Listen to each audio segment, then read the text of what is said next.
کیا ہے, حیات کسے کہتے ہیں, کسی کا باپ بھی ڈیفائن نہیں کر سکتا. یہ خود سائنسدانوں کو بھی نہیں پتا ہے.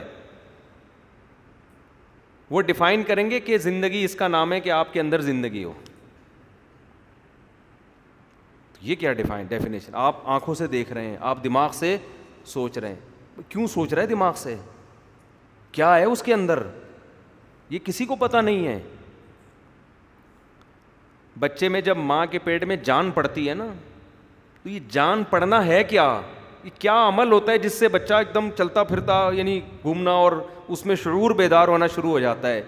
یہ کسی کو معلوم نہیں ہے. بس پڑ جاتی ہے جان. یہ بتاتے ہیں کہ جیسے میں بھی بتا سکتا ہوں بھائی زندگی اس کو بولتے ہیں کہ حس, شعور ہے. تو بہت سارے مسئلے ایسے ہیں, تبھی بعض سائنسدانوں کا خیال یہ ہے کہ ہمیں کسی چیز کے بارے میں کچھ بھی نہیں پتہ ہے. یعنی بعض نے تو یہاں تک مبالغہ کیا کہ سب کچھ بھی نہیں پتہ ہے کہ یہ جو آگ جلا رہی ہے نا, آگ جلاتی ہے, آگ کا کام کیا, ہیٹ دیتی ہے, ہیٹ سے مالیکیول اس کے پھیلنا شروع ہو جاتے ہیں. اس سے ہم نے اندازہ لگایا ایک چیز ہیٹ ہوتی ہے. ہیٹ کیا کرتی ہے؟ پھیلاتی ہے. کیوں پھیلاتی ہے بھائی؟ ہیٹ پھیلاتی ہے, بس نظر آ رہا ہے ہیٹ سے چیزیں کیا ہوتی ہیں, پھیلتی ہیں. بس اس سے زیادہ انسان کا علم نہیں ہے. سمجھتے ہو کہ نہیں سمجھتے؟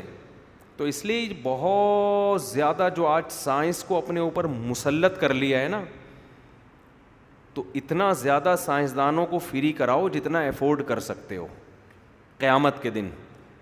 میں نہیں کہہ رہا کہ سائنس کو فری نہ کراؤ, اس سے تو ترقی میں پیچھے رہ جاؤ گے.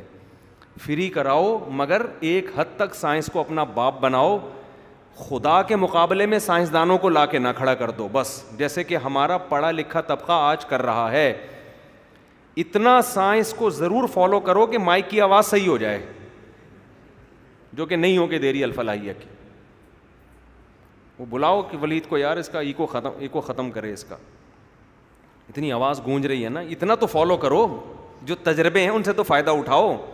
کہاں سے بیس بڑھانی ہے, کہاں سے وائس کو کنٹرول کرنا ہے, ایکو کہاں سے کنٹرول ہوگا, یہ چیز اتنا سائنس کا جاننا ضروری ہے. سائنس کو خدا کے مقابلے میں لا کے, مذہب کے مقابلے میں, مذہب کے اگینسٹ لا کے کھڑا مت کرو. شکر ہے الحمدللہ. تو مذہب کے اگینسٹ لا کے نہ کھڑا کرو, کیونکہ مذہب کس نے بنایا ہے؟ اللہ نے. تو آپ اتنا زیادہ ہر چیز پہ سائنسدان یہ کہتے ہیں, سائنسدان یہ کہتے ہیں, سائنسدان یہ کہتے ہیں. 200 سال پہلے کے سائنسدان یا 300 سال پہلے کے سائنسدان جو تھے, وہ یہ نہیں کہتے تھے کہ ہم ہواؤں میں اڑیں گے, ہم یہاں سے بات کریں گے اور سیکنڈوں کے اندر آپ کی بات امریکہ پہنچ جائے گی. وہ کہیں گے اگر اس وقت آپ بات کرتے کہتے یہ نہیں ممکن ہے.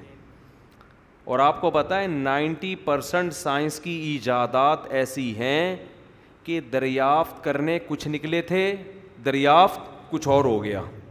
کائنات کے کسی راز سے پردہ اڑ گیا, نکلے کچھ اور تھے تحقیق کرنے, لیکن کسی اور چیز پر مطلع ہو گیا کہ اچھا ایسا بھی ہوتا ہے. تو اتنی پیچیدہ نالج ہے نا سائنس کی, کہ اس کے بارے میں یہ دعویٰ کرنا نا کہ ہمیں بہت کچھ آ گیا ہے, یہ جاہل آدمی تو کر سکتا ہے. کوئی واقعی سائنسدان ہوگا نا, کوئی حقیقت میں سائنٹسٹ ہوگا, وہ کبھی یہ دعویٰ نہیں کرے گا. اس کی مثال سے ایک بات سمجھاتا ہوں, میرے کھوپڑی میں آئے گی. دیکھو ڈاکٹروں کی 2 قسمیں ہوتی ہیں, ایک اناڑی اور ایک پڑھے لکھے. بلکہ یوں کہہ لو کہ طب کی باتیں کرنے والے, میڈیکل سائنس کی باتیں کرنے والے 2 طرح کے لوگ ہوتے ہیں, ایک ڈاکٹر اور ایک عام لوگ جو فنٹر گیری کر رہے ہوتے ہیں.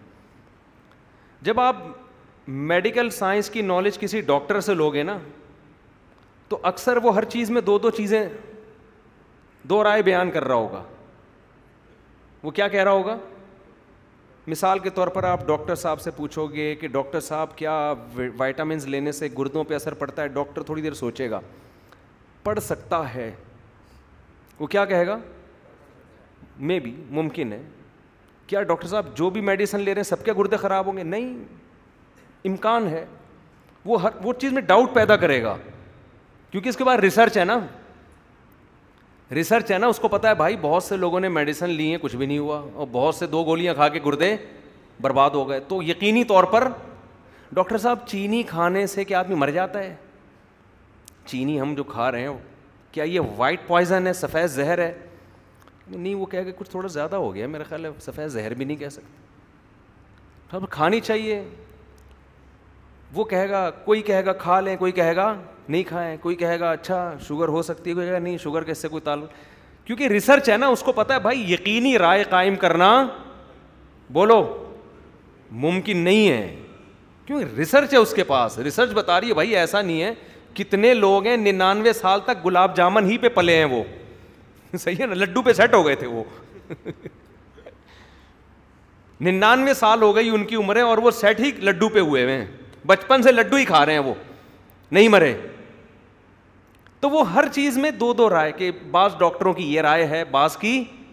ایک کینسر کے بہت بڑے اسپیشلسٹ ہیں ڈاکٹر خرم صاحب, نام لینے میں کوئی حرج نہیں, میں اکثر ان کا تذکرہ کرتا ہوں.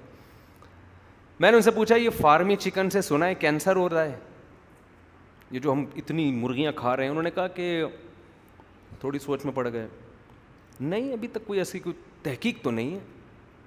میں نے کہا کیا مطلب, بالکل آنکھ بند کر کے پھر فارمی چکن پھوڑیں؟ انہوں نے کہا نہیں, احتیاط کریں تو بہتر ہے تو بہرحال ایک مصنوعی دیسی کھا لیں زیادہ اچھا ہے. ریسرچ کوئی ایسی خاص ابھی تک ہے نہیں, بہرحال دیسی یہ ان کی تحقیق. لیکن جو اناڑی ہوگا نا, جس کو نہ فارمی چکن کا پتہ, نہ اس کی فیڈ کا پتہ, سارا دن بنٹے کھیلتا ہے, وہ پب جی میں لگا رہتا ہے, اس سے جب آپ رپورٹ پوچھیں گے, جو یوٹیوبرز ہوتے ہیں, یوٹیوب پہ سرچ کرو نا فارمی چکن, ابے بھائی تو زہر کھا لیتا, یہ فارمی چکن سے زیادہ بہتر ہے. کینسر کھا رہا ہے تو, کینسر. اچھا حکیم صاحب, یہ جو بھی, کیونکہ فراڈیوں میں حکمت کے نام پہ فراڈی بہت ہیں, حکیم صاحب یہ سفید چینی وائٹ پوائزن ہے کیا سفید زہر ہے؟ کہے گا زہر تو ہلکا لفظ ہے اس کے لیے. ایک حکیم صاحب تھے, صحیح حکیم کی بات نہیں کر رہے جو 2 نمبر ہوتے ہیں, کسی نے پوچھا کہ میں چائے پیتا ہوں, انہوں نے کہا کہ وہ گندگی کی طرف نام جو ممبر پہ لینا منع, کہہ رہا وہ کھا لو زیادہ اچھا ہے چائے پینے سے. ٹھیک ہے بھائی, نقصان دہ ہے. تو یہ وہ لوگ ہوتے ہیں جن کی ریسرچ علم نہیں ہے نا, تو جو بات بیان ہوگی اس میں مبالغہ بہت زیادہ, کیونکہ تحقیق تو ہے نہیں, کچھ وہاں سے سنا, کچھ پولیو کے قطروں سے یہ برباد ہو گئی صحتیں, پولیو اور فلانا, اور ایسی بڑے بڑے پھینکو یوٹیوب پہ پڑے ہوئے ہیں کہ آپ کی سوچ ہوگی. اور یہ 99% پھینکوؤں میں پاکستان سرے فہرست پر. صحت کے حوالے سے بات کرنی ہو, مذہب کی بات کرنی ہو, تو مذہب میں بھی خوب سمجھ لو, جس کے پاس مذہب کی نالج بہت زیادہ ہوگی, وہ جب کوئی مسئلہ بیان کرے گا نا, اختلافی مسئلہ, تو وہ کہے گا یار اس طرف بھی دلائل ہیں اور دلائل اس طرف بھی ہیں. رفع الیدین کی بات آئے گی, کہے گا یار ہاں رفع الیدین کی بھی حدیث ہیں. اچھا نہ کرنا کیسے کہہ رہے ہیں, ہاں بعض صحابہ اس کے بھی قائل ہیں, اس پر بھی اپنے دلائل ہیں, کیونکہ اس کا علم کامل ہے نا. تبھی تو مجتہد میں اختلاف ہوا کہ دلائل دونوں طرف تھے نا, تو کسی نے اس کو لے لیا, کسی نے اس کو لے لیا. اچھا جی مفتی صاحب یہ زور سے آمین آہستہ آمین, یار اگر وہ حنفی ہوگا تو کہے گا بہتر ہے آہستہ آمین, کہ اگر کسی نے زور سے کہہ لیا تو کہیں کوئی چھت نہیں گرے گی, قیامت نہیں آئے گی. ٹھیک ہے. اور اگر زور سے کا قائل ہے وہ تو کہے گا ہاں زور سے کہہ لو. حضرت اگر کوئی آہستہ کہتے ہیں, ہاں اس پہ بھی دلائل ہیں, بہت سے فقہا اس کے بھی قائل ہیں. تو جیسے علم بڑھتا ہے انسان کی رائے میں لچک آ جاتی ہے, لچک, اس کو پتہ ہے بھائی ادھر بھی ہے. اور لیکن جو جاہل ہوگا نا, اردو کتابیں پڑھ کے مفتی بنائے, وہ رفع الیدین کو ایسا بیان کرے گا ایمان اور کفر کا مسئلہ ہے. جس نے رفع الیدین نہیں کیا اس کی نماز قرآن و سنت کے بالکل اگینسٹ, کیونکہ اس جاہل کو پتہ ہی نہیں ہے, اس نے اندھی تقلید کی ہے, اردو کتابیں پڑھ کے فتوے دے رہا ہے وہ بیٹھ کے. گولڈن سند ہے 8 رکعت تراویح پہ, گولڈن سند ہے. ٹھیک ہے نا, پھینکتا رہے گا, اور لوگ اس کے کانفیڈنس کو دیکھ کے کیچ کرتے رہیں گے. جیسے صحت کے حوالے سے یوٹیوب پہ جو سب سے بڑا چھوڑو ہوگا اس کی ویورشپ بھی اتنی زیادہ, تو مذہب کے حوالے سے جو سب سے بڑا چھوڑو ہوگا پبلک میں مشہور بھی سب سے زیادہ ہوگا. تو فارمی چکن ہو گیا, چینی ہو گئی, ڈاکٹر سے بات کریں گے وہ رائے بھائی یہ ہاں میں بھی ممکن ہے, ہاں بہتر ہے دیسی چیزیں کھا لو, ٹھیک ہے نا, اتنا نہیں ڈرائے گا کہ آدمی ویسے ہی مر جائے خوف سے. میں ایسے ایسے لوگوں کو جانتا ہوں میڈیکل سائنس میں جب وہ وہم میں گئے نا کہ یہ کھانے سے یہ ہو رہا ہے, یہ کھانے سے, وہ وہم سے ہی مر گئے بیچارے, اتنے پاگل ہو گئے وہ. تو اچھا, اب میں جو اصل بات کر رہا تھا تو اسی طرح خوب سمجھ لو کہ جو سائنس میں حقیقت میں مہارت رکھتے ہیں نا, جو واقعی سائنس کے علوم کو جانتے ہیں, وہ کبھی بھی مذہب کے اگینسٹ بات, ایسی حتمی بات نہیں کریں گے, کہیں گے ممکن ہے. تبھی میں نے دیکھا ہے یہ جو بیچ کے لوگ ہیں نا, یہ کسی کام کے نہیں ہوتے, خوب سمجھ لو. ہمارے ایک رشتہ دار تھے, دنیا بہت دیکھی انہوں نے, بہت زیادہ دنیا میں ٹریولنگ کی, بہت گھومے دنیا میں. تو ایک تھے وہ, ذرا ایک صاحب سے ملاقات ہوئی, وہ نئے نئے امریکہ سے ہو کے آئے تھے نا, تو وہ بہت مولویوں کے خلاف, پاکستان کے خلاف, فلانا ایسا مولوی ایسے, مذہب ایسا, یوں ایسے نہ ایسی کی تیسی, ہر وقت پاکستانیوں کی برائی اور گوروں کی صبح و شام تعریف ہے. تو میرے وہ ریلیٹیو تھے, وہ بہت گوروں کے ساتھ انہوں نے وقت گزارا ہے, پاکستان میں بھی بہت رہے ہیں, گوروں کے ساتھ بھی, باہر کی کمپنی میں جاب کرتے تھے. ان کو ہم نے دیکھا وہ ایسے نہیں کرتے تھے کہ پاکستانی ایسے اتنے گندے, اتنے کرپٹ, اتنے ہر برائی ہم میں اور ہر اچھائی ان میں.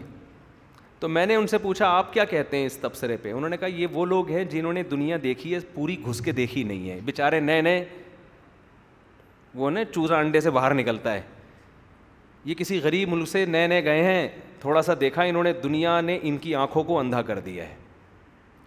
تو انہوں نے کہا کہ دیکھو دو ہی آدمی ٹھیک ہوتے ہیں, یا تو جس نے دنیا بالکل نہ دیکھی ہو, وہ مذہب پہ چلے گا, اس کو پتہ ہی نہیں دنیا میں ہو کیا رہا ہے, اور ایک وہ جس نے تمیز سے دیکھ لی ہو, وہ پھر اس کی حقیقت تک پہنچ چکا ہوتا ہے, اس کو پتہ ہوتا ہے ان تلوں میں تیل کتنا ہے, وہ پھر متاثر نہیں ہوتا.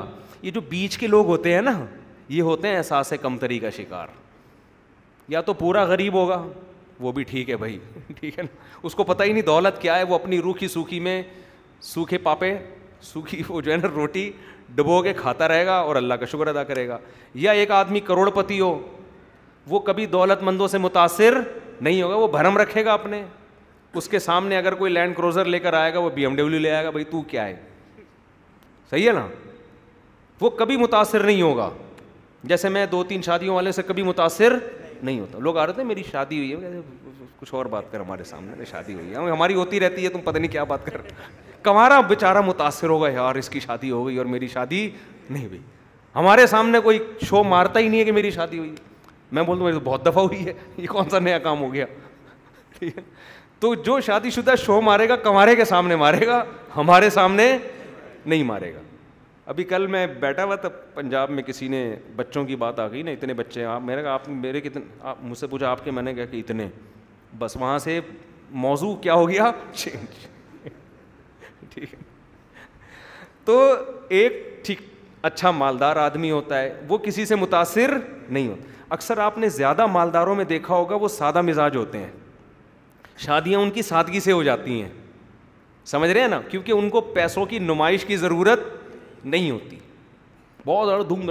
ہم نے متوسط لوگوں کی شادیاں دیکھیں جن میں دین نہیں ہے, اتنا ڈھول ڈھمکا کرتے ہیں, بڑے بڑے فنکاروں کو بلا کے نچوائیں گے, پوری دولت ایک رات میں اڑا دیں گے.